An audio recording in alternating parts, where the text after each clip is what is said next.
Mid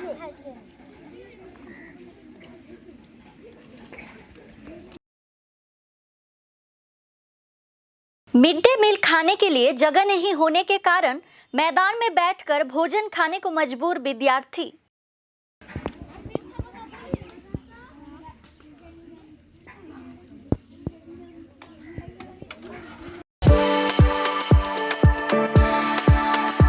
We are the dreamers, the achievers, and the leaders. Come, join us today.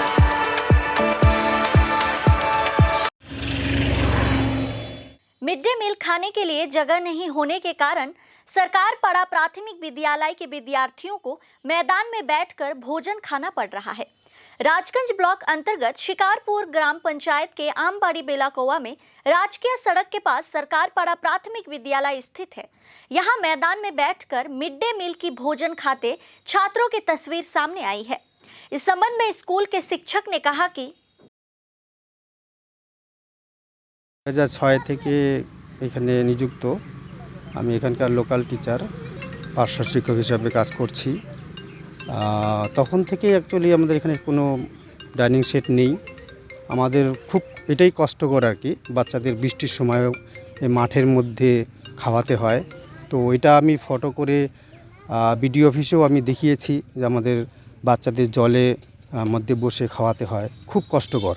বারান্দা যদিও আমাদের বারান্দা আছে, কিন্তু বারান্দায় বসিয়ে খাওয়ানোও খুব অসুবিধা হয়। অর্থাৎ যারা সার্ভ করে তাদের ভীষণ অসুবিধা হয়। তারাও আমাদের অভিযোগ করে, স্যারের মাস্টারমশাই এরকমভাবে দেওয়া যায় না।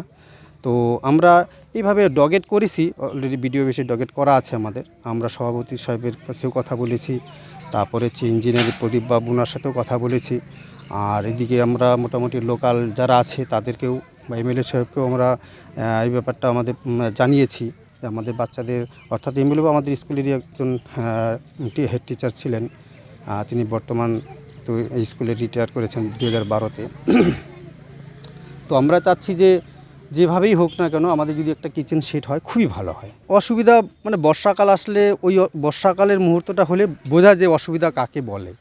ওই সময়টা আসলে ফিলিং মানে এই এখন তো আর বোঝানো যাবে না, ওই সময়টায় আমাদের মানে আসলে বা রিপোর্টটা হলে সবচেয়ে বেশি ভালো হতো। আর আরেকটা বড় খুব ভালো এর একটা মানে প্রশ্ন করেছেন যে আমি বলবো রাস্তা আমাদের লাগোয়া স্কুল, কিন্তু অনেক বিভিন্ন জায়গায় আমি দেখি, আমি প্রায় আমাদের রাজগঞ্জ ব্লকের বিভিন্ন জায়গায় বা জেলার বিভিন্ন প্রান্তেও আমি মোটামুটি অনেক স্কুলে গিয়েছি।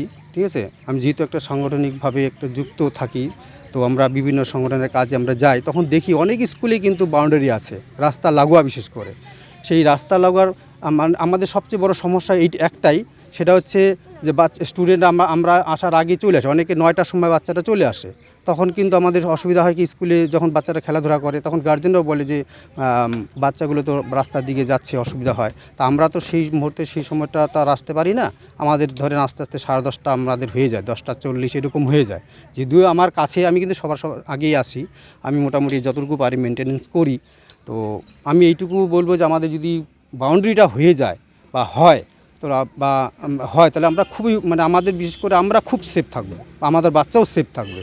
আর বিশেষ করে যে আমাদের এখানে একটা ফেন্সিং দেওয়া আছে তারের, সেটা চুরি হয়ে যাচ্ছে, সেটা আমি লোকাল দেখে আমি অনেক সময় রাত্রে বা অন্য সব সময় এখানে সবার সাথে পরামর্শ করে আমি এটাকে রক্ষা করি। ঠিক আছে, মাঝে মাঝে আমাদের এটা ঠিক করতে লাগে।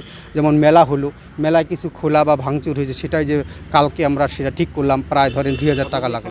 যে হয়তো কোনো সময় ওই আমরা মাঠে জঙ্গলের পাশেও চলে যাচ্ছি, আর বৃষ্টির দিনে তো বৃষ্টি পড়ছে, তারপর কুকুর বেড়াল এবং আশেপাশের লোকরা গরু টরুও দিচ্ছে মাঠে, অসুবিধে তো এগুলো সম্মুখীন আমরা প্রতিনিয়ত হচ্ছি।